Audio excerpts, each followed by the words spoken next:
ಯ 6ನೇ ತರಗತಿಯ ವಿದ್ಯಾರ್ಥಿಗಳಿಗೆ ABG ಸ್ಪೋಕನ್ ಇಂಗ್ಲಿಷ್ ಕ್ಲಾಸಸ್ಗೆ ಆಧಾರದ ಸ್ವಾಗತ. ಮುದ್ದು ವಿದ್ಯಾರ್ಥಿಗಳೇ, ಇವತ್ತು ನಾವು ಸಮಾಜ ವಿಜ್ಞಾನ ವಿಷಯದ ಚಾಪ್ಟರ್ 3 ಮೌರ್ಯಾಸ್ ಆ್ಯಂಡ್ ಕುಶಾನಾಸ್, ಮೌರ್ಯರು ಮತ್ತು ಕುಶಾನರು ಎಂಬ ಒಂದು ಅಧ್ಯಾಯವನ್ನು ಇವತ್ತು ಇದರ ಕನ್ನಡದ ಅನುವಾದವನ್ನು ನೋಡುತ್ತಾ ಸಾಗೋಣ. ಇಲ್ಲಿಯವರೆಗೆ ನೀವು ನಿಮ್ಮ ನೆಚ್ಚಿನ ಚಾನಲ್ ಆಗಿರುವ ABG ಸ್ಪೋಕನ್ ಇಂಗ್ಲಿಷ್ ಕ್ಲಾಸಸ್ಗೆ ನೀವಿನ್ನೂ ಸಬ್ಸ್ಕ್ರೈಬ್ ಆಗಿಲ್ಲ ಅಂದರೆ ಈಗಲೇ ಸಬ್ಸ್ಕ್ರೈಬ್ ಆಗಿ. ಈ ವಿಡಿಯೋ ನಿಮಗೆ ಇಷ್ಟ ಆದರೆ ದಯವಿಟ್ಟು ಲೈಕ್ ಮಾಡಿ, ಶೇರ್ ಮಾಡಿ, ಕಮೆಂಟ್ ಮಾಡಿ ಅಂತ ಕೇಳಿಕೊಳ್ಳುತ್ತಾ ಈಗ ನಾವು ಮೊದಲನೆಯ ಪ್ಯಾರಾಗ್ರಾಫನ್ನು ನೋಡ್ತಾ ಸಾಗೋಣ. Entry into the chapter. ಈಗ ನಾವು ಪಾಠಕ್ಕೆ ಪ್ರವೇಶವನ್ನು ಪಡೆಯೋಣ. ಇಲ್ಲಿ ಹೀನಾ ಕೌಸರ್ ಈಸ್ ಆ್ಯನ್ ಇಂಟೆಲಿಜೆಂಟ್ ಪುಪಿಲ್. ಹೀನಾ ಕೌಸರ್ ಅಂತಕ್ಕಂಥವಳು ಒಬ್ಬ ಬುದ್ಧಿವಂತ ವಿದ್ಯಾರ್ಥಿನಿ, ಬಹಳಷ್ಟು ಬುದ್ಧಿವಂತ ವಿದ್ಯಾರ್ಥಿನಿ. ಇಲ್ಲಿ ಹೀನಾ ಕೌಸರ್ ಈಸ್ ಆ್ಯನ್ ಇಂಟೆಲಿಜೆಂಟ್ ಪುಪಿಲ್. ಪುಪಿಲ್ ಅಂತಂದರೆ ವಿದ್ಯಾರ್ಥಿನಿ ಅಥವಾ ವಿದ್ಯಾರ್ಥಿ. She has already noticed the Parliament House and the photo of Mahatma Gandhi printed on the currency. ಈ ಹೀನಾ ಕೌಸರ್ ಅಂತಕ್ಕಂತಹ ಒಬ್ಬ ವಿದ್ಯಾರ್ಥಿನಿ ಏನು ಮಾಡಿದ್ದಾಳೆ ಅಂತಂದರೆ, ಈಗಾಗಲೇ ಪಾರ್ಲಿಮೆಂಟ್ ಹೌಸ್, ಸಂಸತ್ತು ಏನು ಕರೀತಾ ಇದ್ದೇವೆ, ಭಾರತೀಯ ಸಂಸತ್ತು ಏನಿದೆ ಆ ಸಂಸತ್ನ ಒಂದು ಫೋಟೋವನ್ನು ಮತ್ತು ಮಹಾತ್ಮ ಗಾಂಧೀಜಿಯವರ ಒಂದು ಫೋಟೋವನ್ನು ಈಗಾಗಲೇ ಪ್ರಿಂಟ್ ಆಗಿರ್ತಕ್ಕಂಥ ಕರೆನ್ಸಿಯ ಮೇಲೆ ಅಥವಾ ನೋಟಿನ ಮೇಲೆ ಅವಳು ಅದನ್ನು ಗುರುತಿಸಿದ್ದಾಳೆ. But she does not know why the lion symbol is printed on notes and coins. ಅವಳಿಗೆ ಒಂದು ವಿಚಾರ ಇನ್ನೂ ಸರಿಯಾಗಿ ಅರ್ಥ ಆಗಿಲ್ಲ. ಏನಂತಂದರೆ, ಅದೇ ಒಂದು ಕರೆನ್ಸಿಯ ಮೇಲೆ ಅಥವಾ ನೋಟಿನ ಮೇಲೆ ಸಿಂಹದ ಲಾಂಛನವನ್ನು ಏಕೆ ಮುದ್ರಿಸಲಾಗಿದೆ ಮತ್ತು ಪ್ರತಿಯೊಂದು ನಾಣ್ಯದ ಮೇಲೆ, ಕಾಯಿನ್ಸ್ ಅಂತಂದರೆ ನಾಣ್ಯದ ಮೇಲೆ ಏಕೆ ಸಿಂಹದ ಲಾಂಛನವನ್ನು ಮುದ್ರಿಸಲಾಗಿದೆ ಎಂಬ ವಿಚಾರ ಅವಳಿಗೆ ತಿಳಿಯುವುದಕ್ಕೆ ತುಂಬ ಕ್ಯೂರಿಯಾಸಿಟಿ ಇದೆ ಅಥವಾ ಕುತೂಹಲ ಇದೆ. She got the answer van the teacher thought Har about Ashoka.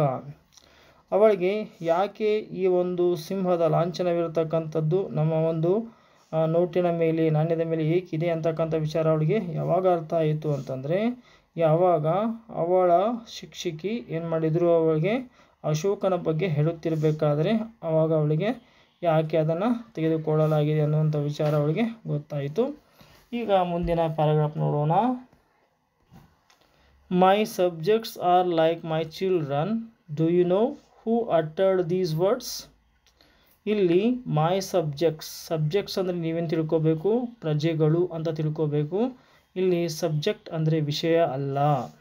My subjects ಅಂದರೆ ಇಲ್ಲಿ ಮಾಯ್ ಅಂತಂದರೆ ಅಶೋಕನ ಪ್ರಜೆಗಳು ಆತನಿಗೆ ಮಕ್ಕಳಿಗೆ ಸಮಾನ ಅಥವಾ ಮಕ್ಕಳಿದ್ದಂತೆ ಅಂಥೇಳಿ ಈ ವರ್ಡನ್ನು ಯಾರು ಹೇಳಿದ್ದಾರೆ, ಗ್ರೇಟ್ ಅಶೋಕ ಅಂದರೆ ಸಾಮ್ರಾಟ ಅಶೋಕ ಅಂತಕ್ಕಂಥವನು ಈ ಮಾತನ್ನು ಹೇಳಿದ್ದಾರೆ. My subjects are like my children, ನನ್ನ ಪ್ರಜೆಗಳು ನನಗೆ ಮಕ್ಕಳಿದ್ದಂತೆ. Do you know who uttered these words ಅಂತ ಪ್ರಶ್ನೆ ಕೇಳಲಾಗಿದೆ. ಈ ಒಂದು ಶಬ್ದಗಳನ್ನು ಅಥವಾ ಪದಗಳನ್ನು ಉಚ್ಚಾರಣೆ ಮಾಡಿದವರು ಯಾರು ಅಂತ ನಿಮಗೆ ಗೊತ್ತಾ ಅಂತ ಪ್ರಶ್ನೆ ಕೇಳ್ತಾ ಇದ್ದಾರೆ.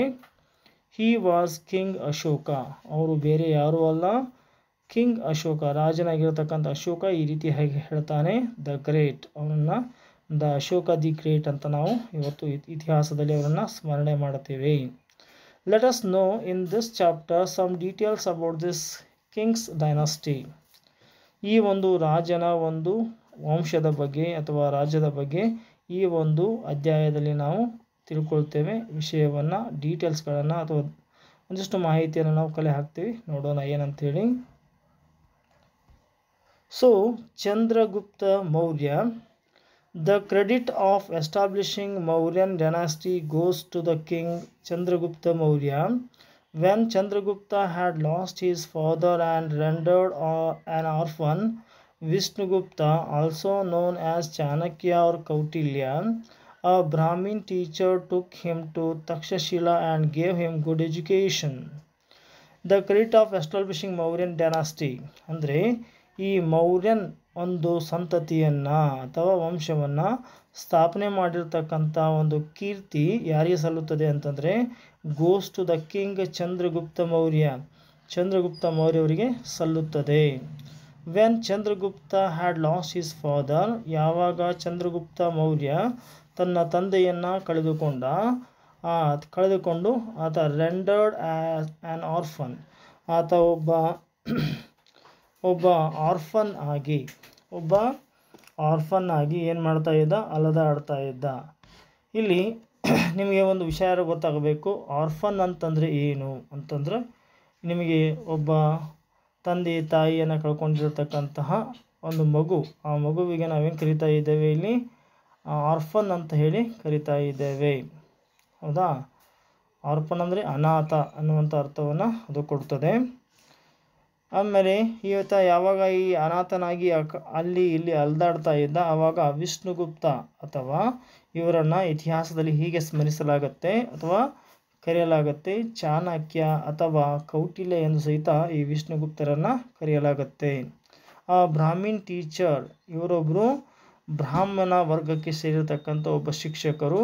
ಟುಕ್ ಹಿಮ್ ಟು ತಕ್ಷಶಿಲಾ, ಆ ಒಬ್ಬ ಏನು ಚಂದ್ರಗುಪ್ತ ಮೌರ್ಯ ಇದ್ದಾನಲ್ಲ, ಆತನನ್ನು ತಕ್ಷಶಿಲೆ ಅಂತಕ್ಕಂಥ ಒಂದು ಸ್ಥಳಕ್ಕೆ ಕರ್ಕೊಂಡು ಹೋಗಿ ಗೇವ್ ಹಿಮ್ ಗುಡ್ ಎಜುಕೇಷನ್, ಆತನಿಗೆ ಒಂದು ಒಳ್ಳೆಯ ಶಿಕ್ಷಣ ಮತ್ತು ಸಂಸ್ಕಾರವನ್ನು ಕೊಡಿಸಿದರು. The objective of this step was to free north west India from the occupation of Greeks. ಯಾವ ಉದ್ದೇಶ ಇಟ್ಕೊಂಡ್ಬಿಟ್ಟು ಅವರು ಈ ಚಂದ್ರಗುಪ್ತನಿಗೆ ಅವರು ಶಿಕ್ಷಣವನ್ನು ಕೊಟ್ಟರು ಅಂತಂದರೆ, ಆ ಚಂದ್ರಗುಪ್ತನ ಮೂಲಕವಾಗಿ ಅವರು ನಾರ್ತ್ ವೆಸ್ಟ್ ಅಂತ ಕರಿತೀವಿ, ವಾಯುವ್ಯ ಭೂಭಾಗವನ್ನು ಗ್ರೀಕರ ದಾಳಿಯಿಂದ ತಪ್ಪಿಸುವುದಕ್ಕಾಗಿ ಅಥವಾ ಅವರಿಂದ ಆಕ್ರಮಣವನ್ನು ಮುಕ್ತಗೊಳಿಸುವುದಕ್ಕಾಗಿ ಅವರು ಈ ಚಂದ್ರಗುಪ್ತ ಮೌರ್ಯನನ್ನು ಸಿದ್ಧಪಡಿಸ್ತಾರೆ. ಬಿಸೈಡ್ಸ್, ಇದನ್ನು ಹೊರತುಪಡಿಸಿ it was the aim of Chanakya to free Magadh kingdom from the misrule of the kings. ಇದೇ ವೇಳೆಗೆ ಮಗಧ್ ರಾಜನ ದುಷ್ಟ ಆಡಳಿತವನ್ನು ಕಿತ್ತೊಗೆಯುವುದು ಅಥವಾ ದುಷ್ಟ ಆಡಳಿತವನ್ನು ಕೊನೆಗೊಳಿಸ್ತಕ್ಕಂಥದ್ದು ಅವನ ಒಂದು ಮುಖ್ಯ ಉದ್ದೇಶವಾಗಿತ್ತು ಅಂತ ಇಲ್ಲಿ ಹೇಳ್ತಾ ಇದ್ದಾರೆ. ಆಫ್ಟರ್ ಕಂಪ್ಲೀಷನ್ ಆಫ್ ಎಜುಕೇಷನ್, ಚಂದ್ರಗುಪ್ತನ ಶಿಕ್ಷಣ ಮುಗಿದ ನಂತರ Chandragupta organised an army at the motivation of Kautilya or Chanakya.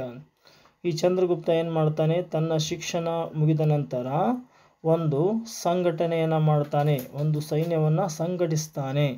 ಯಾರ ಒಂದು ಪ್ರೇರಣೆಯ ಮೇರೆಗೆ ಅಂತಂದರೆ ಅದು ಕೌಟಿಲ್ಯ ಅಥವಾ ಚಾಣಕ್ಯ ಅಂತಕ್ಕಂಥವರ ಒಂದು ಪ್ರೇರಣೆಯ ಮೇರೆಗೆ ಅವರು ಈ ರೀತಿಯಾಗಿರ್ತಕ್ಕಂಥ ಒಂದು ಸೈನ್ಯವನ್ನು ಹುಟ್ಟು ಹಾಕ್ತಾರೆ ಅಥವಾ ಸಂಘಟಿಸ್ತಾರೆ. He fought the Greeks and sent them out of the Indian borders. ಅವನು ಗ್ರೀಕರೊಂದಿಗೆ ಹೋರಾಟ ಮಾಡಿ ಗ್ರೀಕರನ್ನು ಭಾರತದ ಗಡಿ ಆಚೆಗೆ ಹೋಗುವಂತೆ ಮಾಡ್ತಾನೆ. Then he defeated and killed the king of Magadh. ತದನಂತರದಲ್ಲಿ ಮಗಧ್ನ ರಾಜನನ್ನು ಸೋಲಿಸಿ ಅವನನ್ನು ಕೊಂದು ಏನು ಮಾಡ್ತಾನೆ ಅಂದರೆ established an empire in north India.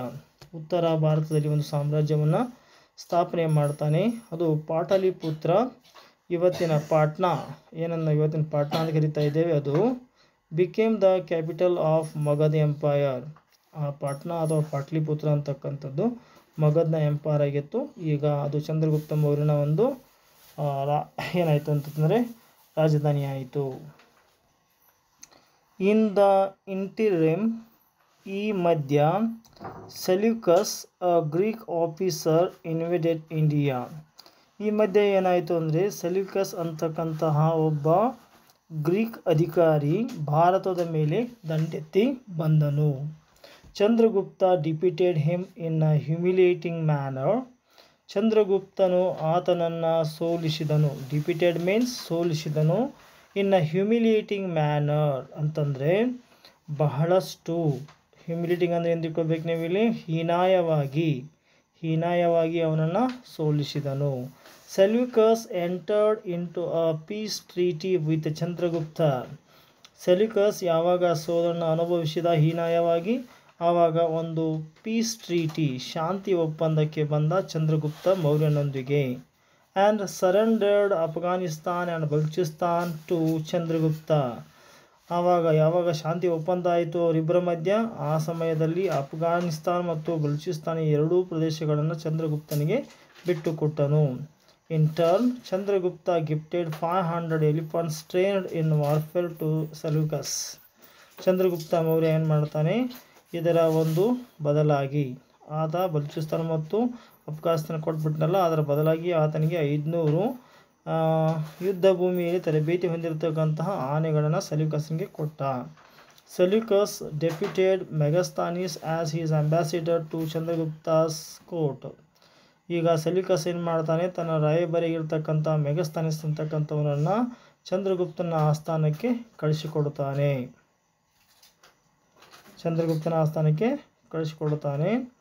And Megasthenes studied, ಇಲ್ಲಿ ಬಂದು ಮೆಗಸ್ತಾನಿಸ್ ಏನು ಮಾಡ್ತಾನೆ, ಅಧ್ಯಯನವನ್ನು ಮಾಡ್ತಾನೆ. Indian conditions and wrote a book Indica. ಭಾರತದ ಕೆಲವೊಂದಿಷ್ಟು ಸಿಚುವೇಶನ್ಗಳನ್ನು, ಪರಿಸ್ಥಿತಿಗಳನ್ನು ಅಧ್ಯಯನ ಮಾಡಿ ಒಂದು ಪುಸ್ತಕವನ್ನು ಬರೀತಾನೆ. ಸ್ಥಿತಿಗತಿಗಳ ಕುರಿತು ಬರೀತಾನೆ. ಇಂಡಿಕಾ ಅನ್ನುವಂಥ ಒಂದು ಪುಸ್ತಕವನ್ನು ಬರೀತಾನೆ. It records Indian situation as he saw it. ಇದು ತಾನು ಕಂಡಂತೆ ಭಾರತವನ್ನು ವರ್ಣಿಸಿರತಕ್ಕಂಥ ಒಂದು ಪುಸ್ತಕವಾಗಿದೆ. ಕೌಟಿಲ್ಯಾಸ್ ಅರ್ಥಶಾಸ್ತ್ರ. ಕೌಟಿಲ್ಯನ ಅರ್ಥಶಾಸ್ತ್ರ ಅಂತಕ್ಕಂಥದ್ದು. Kautilya or Chanakya was a minister of Chandragupta. Kautilya ಅಥವಾ ಚಾಣಕ್ಯ ಅಂತಕ್ಕಂಥವರು ಚಂದ್ರಗುಪ್ತನ ಒಬ್ಬ ಮಂತ್ರಿಯಾಗಿದ್ದರು. ಹೀಸ್ ಬುಕ್ ಈಸ್ ಅರ್ಥಶಾಸ್ತ್ರ. ಆತನ ಒಂದು ಪುಸ್ತಕ Arthashastra. This is a practical guide to administrators and kings. ಇದೊಂದು ಪ್ರಾಯೋಗಿಕವಾಗಿರ್ತಕ್ಕಂಥ ಒಂದು ಮಾರ್ಗದರ್ಶನ ಅಥವಾ ಪ್ರಾಯೋಗಿಕವಾಗಿರ್ತಕ್ಕಂಥ ಒಂದು ಆಡಳಿತಗಾರರಿಗೆ ಮಾರ್ಗದರ್ಶನ ಅಥವಾ ಒಂದು ರಾಜರಿಗೆ ಒಂದು ಮಾರ್ಗದರ್ಶನ ಮಾಡ್ತಕ್ಕಂಥ ಒಂದು ಕೃತಿಯಾಗಿದೆ. Their conduct and also how the education should be given importance to. ಇದು ಶಿಕ್ಷಣವನ್ನು ಹೇಗೆ ವಿಶೇಷವಾಗಿ ಒತ್ತು ನೀಡಿ ಕೊಡಬೇಕು ಅನ್ನೋದ್ರ ಬಗ್ಗೆ ಸಹಿತ ಹೇಳುತ್ತೆ. ಆ್ಯಸ್ ದ ಕಿಂಗ್ ಈಸ್, ಒಬ್ಬ ರಾಜ, so will be his subjects. ಒಬ್ಬ ರಾಜನಾಗಿರ್ತಕ್ಕಂಥವನು ಯಾವ ರೀತಿಯಾಗಿಂಥ ಶಿಕ್ಷಣಕ್ಕೆ ಒತ್ತು ನೀಡಬೇಕು ಅನ್ನೋದ್ರ ಕುರಿತಾಗಿ ಸಹಿತ ಇಲ್ಲಿ ಹೇಳಲಾಗಿದೆ. ಜೊತೆಗೆ king should give priority to security and prosperity of his subjects. ಇಲ್ಲಿ ರಾಜನಾಗಿರ್ತಕ್ಕಂಥವನು ತನ್ನ ಪ್ರಜೆಗಳ ಭದ್ರತೆ ಮತ್ತು ಸಮೃದ್ಧಿಗೆ ರಾಜ ಏನು ಮಾಡಬೇಕಂದ್ರೆ ಕಾರಣ ಆಗ್ತಾನೆ ಅಂತಕ್ಕಂಥದ್ದು ಇಲ್ಲಿ ಹೇಳಲಾಗುತ್ತೆ. ಇನ್ ಪೊಲಿಟಿಕ್ಸ್, ರಾಜಕೀಯದಲ್ಲಿ ನನ್ ಈಸ್ ಟ್ರಸ್ಟ್ ವರ್ದಿ. ಯಾರೂ ನಂಬಲು ಯೋಗ್ಯರಾಗಿರ್ತಕ್ಕಂಥವರು ಇರೋದಿಲ್ಲ. There should be spies working among the departments and the populace. ಇಲ್ಲಿ ಅವರವರು ಕೆಲಸ ಮಾಡ್ತಕ್ಕಂತಹ ಇಲಾಖೆಗಳಲ್ಲಿ ಕೆಲವೊಂದಿಷ್ಟು ಸ್ಪೈಸ್, ಗುಪ್ತಚರರು ಕೆಲಸ ಮಾಡ್ತಿರ್ತಾರೆ ಅಥವಾ ಗೂಢಚರರು ನೇಮಿಸತಕ್ಕದ್ದು. King must assume great responsibility in financial matter. ಮತ್ತು ರಾಜನಾಗಿರ್ತಕ್ಕಂಥವನು ಹಣಕಾಸಿನ ವಿಷಯದಲ್ಲಿ ವಿಶೇಷವಾಗಿರ್ತಕ್ಕಂಥ ಕಾಳಜಿಯನ್ನು ಹೊಂದಿರಬೇಕಾಗಿರುತ್ತೆ. Corruption should be controlled diligently. ಮತ್ತು ಭ್ರಷ್ಟಾಚಾರವನ್ನು ಇಲ್ಲಿ ಭಾಳಷ್ಟು ಕಾಳಜಿಪೂರ್ವಕವಾಗಿ ವಿಶೇಷ ಕಾಳಜಿ ವಹಿಸಿ ತಡೆಗಟ್ಟಬೇಕಾಗುತ್ತೆ. The people's interest is king's interest. ಪ್ರಜೆಗಳ ಒಂದು ಹಿತವೇ ಇಲ್ಲಿ ರಾಜನ ಹಿತವಾಗಿರುತ್ತೆ. King can be happy if only he subjects are happy. ರಾಜನು ಯಾವಾಗ ಸಂತೋಷವಾಗಿರ್ತಾನೆ ಅಂದರೆ ಅವನ ಪ್ರಜೆಗಳು ಯಾವಾಗ ಸಂತೋಷವಾಗಿರ್ತಾರಲ್ಲ ಆವಾಗ ಆತ ಸಂತೋಷವಾಗಿರ್ತಾನೆ. These are some thoughts of Kautilya. ಇವು ಕೆಲವೊಂದಿಷ್ಟು ಕೌಟಿಲ್ಯನ ವಿಚಾರಗಳು. Relevant today in many respects.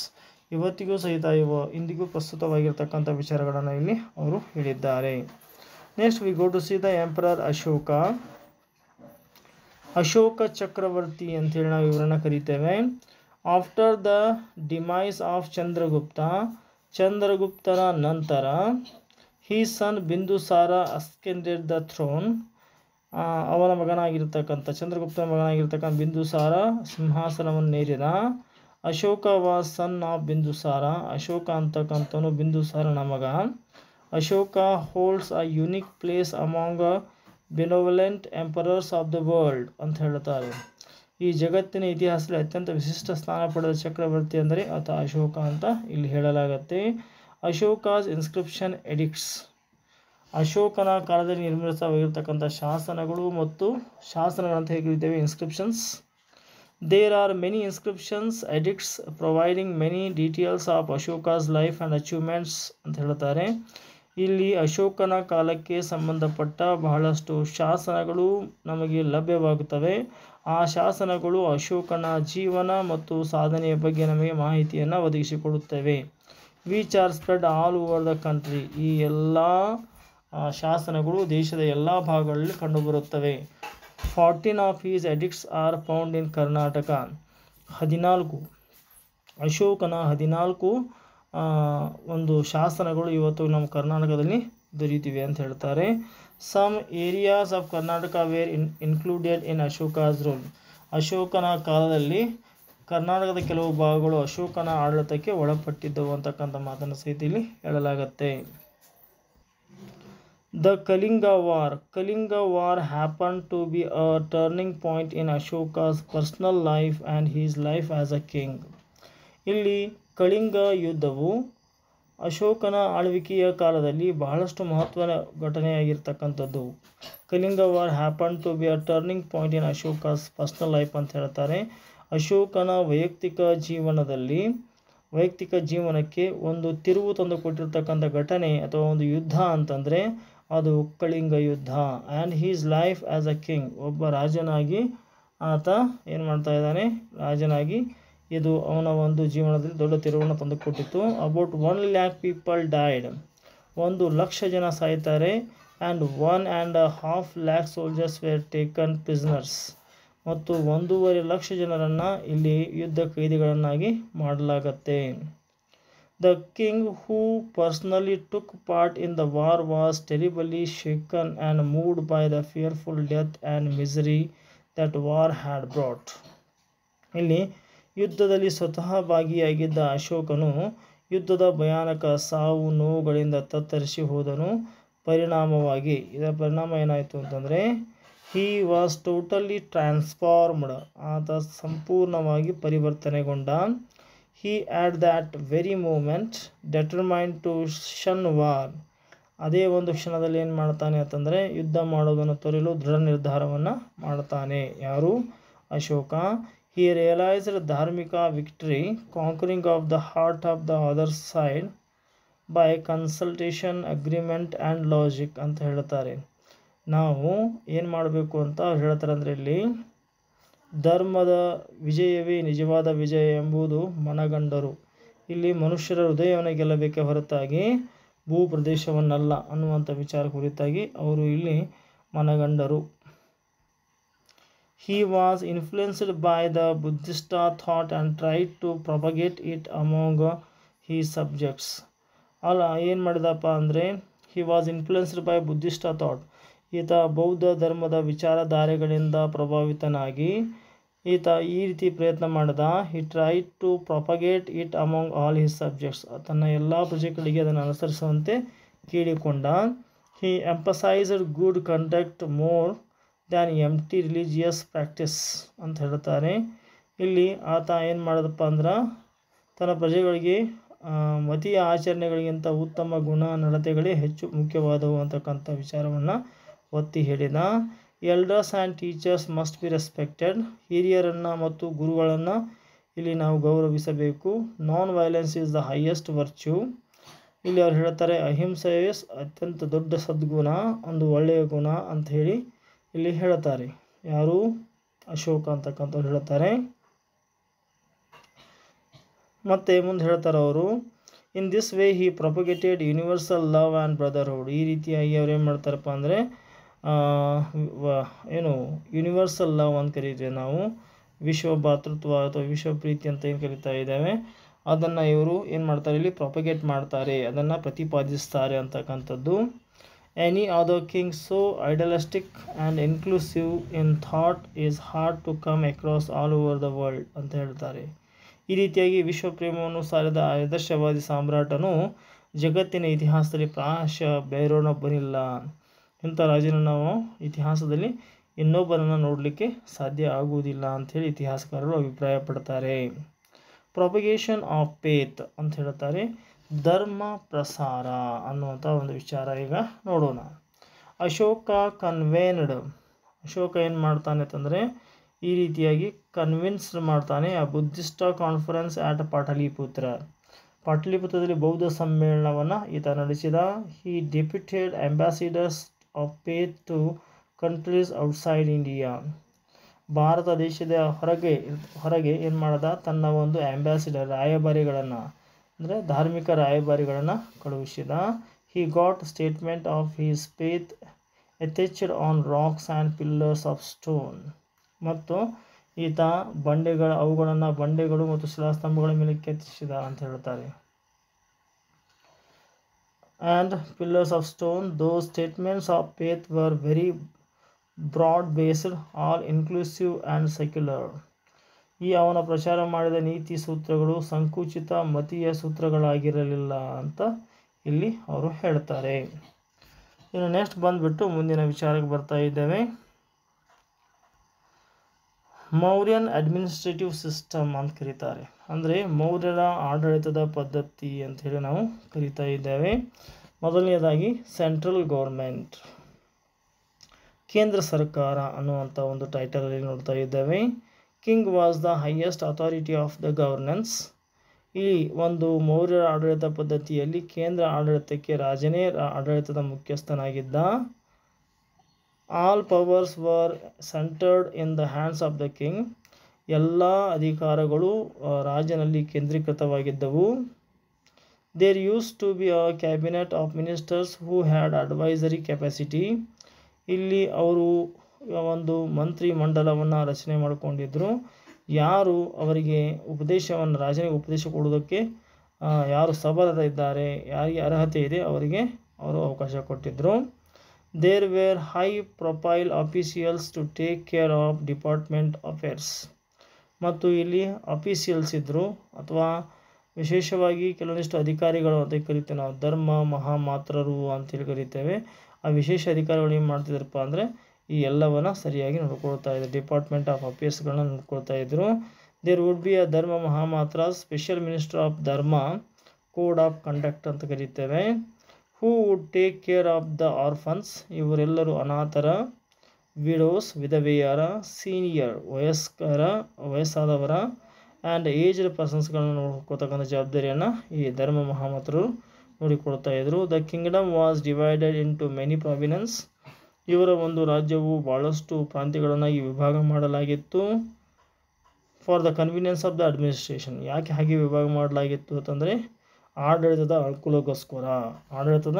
ಅನುಕೂಲಕ್ಕೋಸ್ಕರ ಅದನ್ನು ಆ ರೀತಿಯಾಗಿ ವಿಂಗಡಣೆ ಮಾಡಲಾಗಿತ್ತು.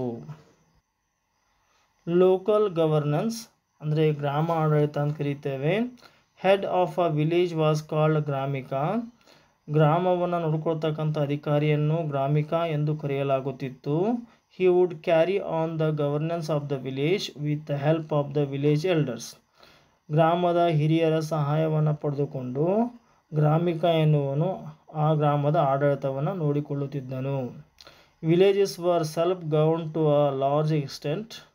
ಇಲ್ಲಿ ಏನು ಗ್ರಾಮಗಳಿದ್ದಾವೆ ಆ ಗ್ರಾಮಗಳು ಏನಾಗಿದ್ದಪ್ಪ ಅಂತಂದರೆ ಸಾಕಷ್ಟು ಅಧಿಕಾರವನ್ನು ಅವುಗಳಿಗೆ ನೀಡಲಾಗಿತ್ತು ಅಂತ ಹೇಳ್ತಾರೆ. Villages were self govern to a large extent. Gram sabha village council would decide village problems. ಗ್ರಾಮದ ವಿವಾದಗಳನ್ನು ಗ್ರಾಮ ಸಭೆಯೇ ಬಗೆಹರಿಸಿಕೊಳ್ತಾ ಇತ್ತು. ಇನ್ನು ವಾಸ್ತುಶಿಲ್ಪ ಮತ್ತು ಮೂರ್ತಿಶಿಲ್ಪ, ಆರ್ಕಿಟೆಕ್ಚರ್ ಆ್ಯಂಡ್ ಎಕನೋಗ್ರಫಿ ಅಂತ ಕರಿತೇವೆ, ಅಲ್ಲಿ ಮೂರ್ತಿಶಿಲ್ಪ ಅಂತ ಬರುತ್ತೆ. ಈಗ ಇವರ ಕಾಲದಲ್ಲಿ some stupas and viharas build during Ashoka's time. ಅಶೋಕನ ಆಡಳಿತದ ಅವಧಿಯಲ್ಲಿ ಹಲವು ಸ್ತೂಪಗಳನ್ನು ಮತ್ತು ವಿಹಾರಗಳನ್ನು ನಿರ್ಮಾಣ ಮಾಡಲಾಯಿತು. ಸ್ಟಿಲ್ ಸರ್ವೈವ್, ಅವು ಇವತ್ತಿಗೂ ಸಹಿತ ನೋಡಲು ನಮಗೆ ಸಿಗ್ತವೆ.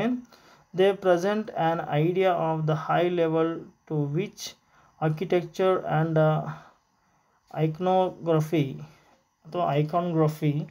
Had developed. ಆ ಒಂದು ಕಾಲದಲ್ಲಿ ಯಾವ ರೀತಿಯಾಗಿರ್ತಕ್ಕಂಥ ವಾಸ್ತುಶಿಲ್ಪ ಮತ್ತು ಈ ಮೂರ್ತಿ ಶಿಲ್ಪಗಳು ಪ್ರಸಿದ್ಧವಾಗಿದ್ದವು ಅನ್ನೋದ್ರ ಬಗ್ಗೆ ನಾವಿಲ್ಲಿ ತಿಳ್ಕೊಬೋದು.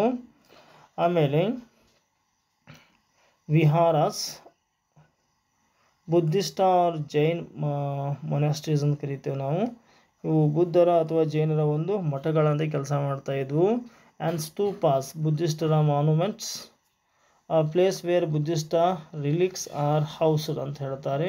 ಸ್ತೂಪಾಸ್ ಅಂತ ಅವುಗಳನ್ನು ನಾವು ಕರಿತೇವೆ. ಸ್ತೂಪಗಳು ಅಂಥೇಳಿ ನಾವು ಅವುಗಳನ್ನು ಕರಿತೇವೆ. ಅವು ಏನಾಗಿದ್ದಪ್ಪ ಅಂತಂದರೆ ಅವು ರೀಪ್ರೆಸೆಂಟ್ ಮಾಡ್ತಾಯಿದ್ದು ಬುದ್ಧಿಸಮನ್ನು.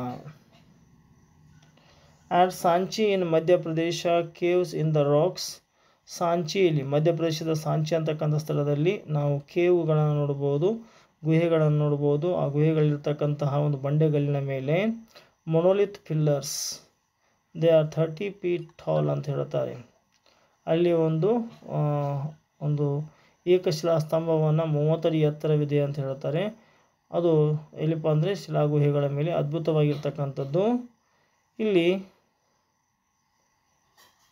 known for the smoothness of their surface are example of the glory of the times. Ashoka pillar has at its upper stair, abacus ಅಂತ ಕರೀತೇವೆ, the figure of the bull, ಅಲ್ಲಿ ಒಂದು ಗೂಳಿಯ ಒಂದು ಚಿತ್ರಣವಿದೆ ಮತ್ತು 4 ಸಿಂಹಗಳ ಚಿತ್ರಗಳಿದ್ದಾವೆ. 4 lines facing 4 directions, ಅವು 4 ದಿಕ್ಕುಗಳನ್ನು ಸೂಚಿಸ್ತಕ್ಕಂಥ 4 ಸಿಂಹಗಳಿದ್ದಾವೆ. At a Saranatha museum, the lion capital which is adopted as the national emblem is preserved. At ಸಾರನಾಥದಲ್ಲಿ ಸಿಂಹ ಬೋಧಿಗೆ ಇದೆ ಅಂತ ಹೇಳ್ತೇವೆ ನಾವು. ಲಾಯನ್ ಕ್ಯಾಪಿಟಲ್ ಅಂತ ಕರಿತೇವೆ, ಸಿಂಹ ಬೋಧಿಗೆ. ವಿಚ್ ಅಡಾಪ್ಟೆಡ್, ಅದನ್ನು ನಾವು ನಮ್ಮ ದೇಶ ಲಾಂಛನವಾಗಿ ಅದನ್ನು ಬಳ್ಕೊಳ್ತಾ ಇದ್ದೇವೆ.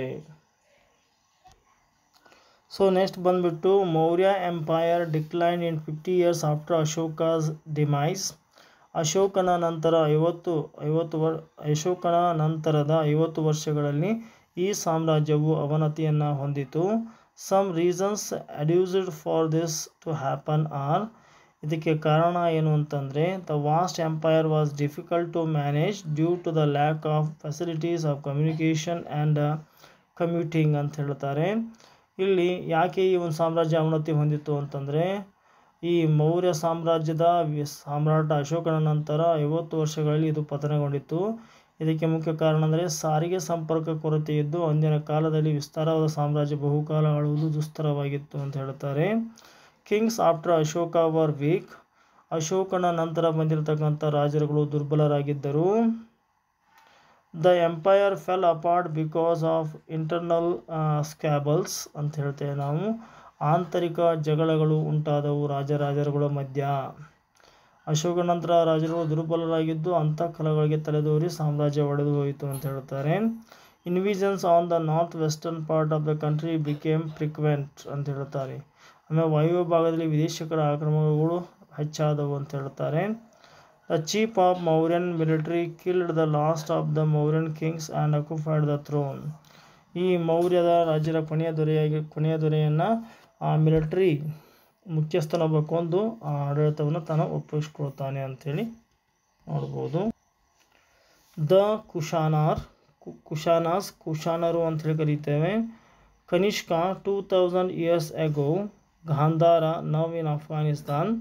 2000 ವರ್ಷಗಳ ಹಿಂದೆ ಗಾಂಧಾರ ಅಂತಕ್ಕಂಥ ಪ್ರದೇಶ, ಅದು ಈಗ ಅಫ್ಘಾನಿಸ್ತಾನದಲ್ಲಿದೆ. Was ruled by the Kushana dynasty, ಇದನ್ನು ಕುಶಾನ ಮನೆತನದವರು ಆಳ್ವಿಕೆ ಮಾಡ್ತಾ ಇದ್ದರು. ಆ್ಯಸ್ ಟೈಮ್ ಪಾಸ್ಡ್, ಸಮಯ ಕಳೆದಂತೆ some parts of India came under their rule, ಭಾರತದ ಕೆಲವು ಭಾಗ ಅವರ ಆಡಳಿತಕ್ಕೆ ಒಳಪಟ್ಟಿತು. Kanishka was the most powerful king, Kanishka ಅಂತಕ್ಕಂಥವನು ಬಹಳಷ್ಟು ಬಲಿಷ್ಠ ರಾಜನಾಗಿದ್ದ. He carried on wars with the neighbours and extended his kingdom, ಈತ ಬಹಳಷ್ಟು ಯುದ್ಧಗಳನ್ನು ಅಕ್ಕಪಕ್ಕದ ರಾಜ್ಯಗಳೊಂದಿಗೆ ಮಾಡಿ ತನ್ನ ಒಂದು ರಾಜ್ಯವನ್ನು ವಿಸ್ತರಿಸಿಕೊಂಡನು. His kingdom spread till Bihar in the north India, ಉತ್ತರ ಭಾರತದ ಬಿಹಾರದವರೆಗೆ ಈತನ ಒಂದು ಆಡಳಿತ ಹರಡಿತ್ತು. Kanishka was the Buddhist, Kanishka ಅಂತಕ್ಕಂಥವನು ಬೌದ್ಧ ಧರ್ಮದ ಅನುಯಾಯಿಯಾಗಿದ್ದು. ಹಿ ಬಿಲ್ಟ್ ಸ್ತೂಪಾಸ್, ಆತ ಸ್ತೂಪಗಳನ್ನು. He deputed missionaries to countries outside India, ಈತನು ಸಹಿತ ಅಶೋಕನಂತೆ ತನ್ನ ಒಂದು ರಾಯಭಾರಿಗಳನ್ನು ಬೇರೆ ದೇಶಗಳಿಗೆ ಕಳಿಸಿದ ಬೌದ್ಧ ಧರ್ಮದ ಪ್ರಸಾರಕ್ಕಾಗಿ. Besides he conducted a Buddhist conference in Kashmir, ಇದನ್ನು ಹೊರತುಪಡಿಸಿ ಈತ ಕಾಶ್ಮೀರದಲ್ಲಿ ಏನು ಮಾಡ್ತಾನೆ ಅಂತಂದರೆ ಒಂದು ಬುದ್ಧಿಸ್ಟ್ ಕಾನ್ಫರೆನ್ಸ್ ಅಂತ ಕರೀತೇವೆ, ಬೌದ್ಧ ಧರ್ಮ ಸಮ್ಮೇಳನ ಅಂತ ಕರೀತೇವೆ, ಅದನ್ನು ಈತ ಮಾಡ್ದ. ಆರ್ಟ್ ಆ್ಯಂಡ್ ಆರ್ಕಿಟೆಕ್ಚರ್, ಇವರ ಕಾಲದ ಒಂದು ಕಲೆ ಮತ್ತು ವಾಸ್ತುಶಿಲ್ಪದ ಬಗ್ಗೆ ಈಗ ನಾವು ನೋಡೋಣ. Kanishka built many stupas. ಕನಿಷ್ಕ ಅಂತಕ್ಕಂಥವ್ರು ಬಹಳಷ್ಟು ಸ್ತೂಪಗಳನ್ನು ನಿರ್ಮಾಣ ಮಾಡಿದರು. The stupa that he built at Purushapura ಅಂತಕ್ಕಂಥ ಒಂದು ಸ್ಥಳದಲ್ಲಿ ಇವರು ಒಂದು ಸ್ತೂಪವನ್ನು ನಿರ್ಮಾಣ ಮಾಡಿದರು. ಹ್ಯಾಡ್ 13 ಫ್ಲೋರ್ಸ್, ಅದಕ್ಕೆ 13 ಮಹಡಿಗಳಿವೆ. Spire of the stupa was 400 feet ಅಂತ ಹೇಳ್ತಾರೆ. ಇಲ್ಲಿ ಆ ಗೋಪುರದ ಎತ್ತರ ಏನಿದೆ 400 ಅಡಿ ಇದೆ. This was considered the wonder during those days. ಆ ದಿನಗಳಲ್ಲಿ ಇದನ್ನು ಅದ್ಭುತವಾಗಿರ್ತಕ್ಕಂಥ ಒಂದು ವಿಚಾರ ಅಂತ ಹೇಳಿ ಹೇಳಲಾಗ್ತಿತ್ತು. Kanishka was a patron of art. Kanishka ಅಂತಕ್ಕಂಥವನು ಒಬ್ಬ ಕಲೆಯ ಪೋಷಕನಾಗಿದ್ದ. He invited artists from countries outside India. Here, this was considered a wonder during those days. Kanishka was a patron of art. ಈತ ಕಲಾ ಪೋಷಕನಾಗಿದ್ದು he invited artists from the countries outside India. ಭಾರತದ ಹೊರಗಿನ ಎಲ್ಲ ಕಲೆಗಾರರನ್ನು ಕರೆದು ತನ್ನಲ್ಲಿ ಆಶ್ರಯವನ್ನು ಕೊಟ್ಟಿದ್ದ. As a result, artifacts of various art style contributed to synthesis and evolved a new style called Mathura. ಇಲ್ಲಿ ಇವರು ಬೇರೆ ಬೇರೆ ಕಡೆಯಿಂದ ಬಂದಿರತಕ್ಕಂತಹ ವಿಶೇಷವಾಗಿರ್ತಕ್ಕಂಥ ಕಲೆಗಾರರಿಂದ ಇಲ್ಲಿ ಮಥುರಾ ಆಗಿರ್ಬೋದು ಅಥವಾ style Gandhara style also emerged ಅಂತ ಹೇಳ್ತಾರೆ. ಮಥುರಾ ಮತ್ತು ಗಾಂಧಾರ ಒಂದು ಸ್ಟೈಲ್ಗಳು ಇಲ್ಲಿ ಬೆಳಕಿಗೆ ಬಂದು ಅಂತ ಹೇಳ್ತಾರೆ. A stone image of Kanishka is discovered at Mathura. ಮಥುರಾದಲ್ಲಿ ಈ ಕನಿಷ್ಕನ ಒಂದು ಸ್ಟೋನ್ ಇಮೇಜ್ ಏನಿದೆ ಅಥವಾ ಒಂದು ಕಲ್ಲಿನಲ್ಲಿ ಕೆತ್ತಿರ್ತಕ್ಕಂಥದ್ದು ಇವತ್ತು ನಮಗೆ ಸಿಗ್ತದೆ ನೋಡಲಿಕ್ಕೆ. Its head is missing. ಅದರ ಒಂದು ತಲೆ ಈಗ ಮಿಸ್ ಆಗಿದೆ. Kanishka's name is attached on the pedestal ಅಂತ ಹೇಳ್ತಾರೆ. ಇವತ್ತು ಇವರ ಒಂದು ಏನು ಹೆಸರಿದೆ ಯಾರ್ದು ಕನಿಷ್ಕರವರ ಹೆಸರು ಇವತ್ತು ಭಾಳಷ್ಟು ವಿಸ್ತೃತವಾಗಿ ಇರ್ತಕ್ಕಂಥದ್ದು ಅಥವಾ ಎಲ್ಲರಿಗೂ ತಿಳಿದಿರ್ತಕ್ಕಂಥ ಒಂದು ವಿಚಾರ ಅಂತ ಇಲ್ಲಿ ಹೇಳ್ತಾ ಇದ್ದಾರೆ.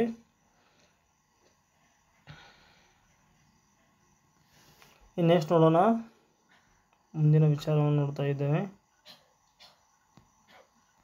ಲಿಟರೇಚರ್ ವಿಷಯಕ್ಕೆ ಬಂದಾಗ ಸಾಹಿತ್ಯದ ವಿಚಾರಕ್ಕೆ ಬರೋಣ. ಕನಿಷ್ಕ ಪ್ಯಾಟ್ರನೈಸ್ಡ್ ಸ್ಕಾಲರ್ಸ್ ಆ್ಯಂಡ್ ಲಿಟರೇಟ್ಸ್ ಅಂತ ಹೇಳ್ತೇವೆ ನಾವು. ಕನಿಷ್ಕರು ವಿದ್ವಾಂಸರಿಗೆ ಮತ್ತು ಸಾಹಿತಿಗಳಿಗೆ ಆಶ್ರಯ ನೀಡಿದರು ಅಂತ ಹೇಳುತ್ತೇವೆ. ಅಶ್ವಘೋಷ was a great poet and adorned Kanishka's court. ಅಶ್ವಘೋಷ ಅಂತಕ್ಕಂಥವನು ಈ ಕನಿಷ್ಕನ ಆಸ್ಥಾನದಲ್ಲಿರ್ತಕ್ಕಂಥ ಒಬ್ಬ ಪ್ರಮುಖ ಸಾಹಿತಿ ಅಂತ ಹೇಳ್ಬೋದು. ಹಿ ರೋಟ್ ಬುದ್ಧಚರಿತ ಅಂತಕ್ಕಂಥದ್ದನ್ನು ಬರೆದಿದ್ದಾರೆ ಕನಿಷ್ಕನ ಆಸ್ಥಾನದಲ್ಲಿರ್ತಕ್ಕಂಥ ಅಶ್ವಘೋಷ ಅಂತಕ್ಕಂಥವರು. And epic written in the Sanskrit centred around lord Buddha's life. ಅದು ಬುದ್ಧನ ಒಂದು ಜೀವನಕ್ಕೆ ಸಂಬಂಧಪಟ್ಟಿರ್ತಕ್ಕಂಥ ಒಂದು ಪುಸ್ತಕವಾಗಿದೆ ಅಂತ ಹೇಳ್ತಾರೆ. Nagarjuna was a great philosopher and scientist of the Kanishka's court. ಕನಿಷ್ಕನ ಆಸ್ಥಾನದಲ್ಲಿರ್ತಕ್ಕಂಥ ನಾಗಾರ್ಜುನ ಅಂತಕ್ಕಂಥವರು ಒಬ್ಬ ಮಹಾನ್ ತತ್ವಜ್ಞಾನಿ ಮತ್ತು ವಿಜ್ಞಾನಿಯಾಗಿದ್ದರು. ಆಮೇಲೆ ವಿಸುಮಿತ್ರ ಸ್ಕಾಲರ್, ಇವತ್ತು ಒಬ್ಬ ಪಂಡಿತರಾಗಿದ್ದರು. Was the head of the Buddha Mahasabha. Buddha conference ನಡೀತಲ್ಲ ಕಾಶ್ಮೀರದಲ್ಲಿ, ಅದರ ಒಂದು ಮುಖ್ಯಸ್ಥರಾಗಿದ್ದರು. ಆಮೇಲೆ ಚರಕ ವಾಸ್ ಕನಿಷ್ಕಾಸ್ ಡಾಕ್ಟರ್. ಚರಕ ಅಂತಕ್ಕಂಥವನು ಕನಿಷ್ಕನ ಒಬ್ಬ ವೈದ್ಯನಾಗಿದ್ದು. Charaka Samhita popular Ayurvedic work was written by him. Charaka Samhita ಅಂತಕ್ಕಂಥದ್ದು ಒಂದು ಪ್ರಸಿದ್ಧವಾಗಿರ್ತಕ್ಕಂಥ ಆಯುರ್ವೇದ ಪುಸ್ತಕವನ್ನು ಇವರು ಬರೆದಿದ್ದಾರೆ. Ayurveda is an ancient system of medicine in India. ಈ ಆಯುರ್ವೇದ ಅಂತಕ್ಕಂಥದ್ದು ಭಾಳಷ್ಟು ಪ್ರಾಚೀನವಾಗಿರ್ತಕ್ಕಂತಹ ಒಂದು ವೈದ್ಯ ಪದ್ಧತಿ ಅನ್ನೋದನ್ನು ಇಲ್ಲಿ ಗುರುತಿಸ್ತೇವೆ. ಸೊ ಮತ್ತು ವಿದ್ಯಾರ್ಥಿಗಳೇ, ಇಲ್ಲಿಯವರೆಗೆ ನೀವು ನಿಮ್ಮ ನೆಚ್ಚಿನ ಚಾನಲ್ ಆಗಿರುವ ABG ಸ್ಪೋಕನ್ ಇಂಗ್ಲೀಷ್ ಕ್ಲಾಸಸ್ಗೆ ನೀವು ಸಬ್ಸ್ಕ್ರೈಬ್ ಆಗಿಲ್ಲ ಅಂದರೆ ಈಗಲೇ ಸಬ್ಸ್ಕ್ರೈಬ್ ಆಗಿ. ಈ ವಿಡಿಯೋ ನಿಮಗೆ ಇಷ್ಟ ಆದರೆ ದಯವಿಟ್ಟು ಲೈಕ್ ಮಾಡಿ, ಶೇರ್ ಮಾಡಿ, ಕಮೆಂಟ್ ಮಾಡಿ ಅಂತ ಕೇಳ್ಕೊಳ್ತಾ ಧನ್ಯವಾದಗಳು.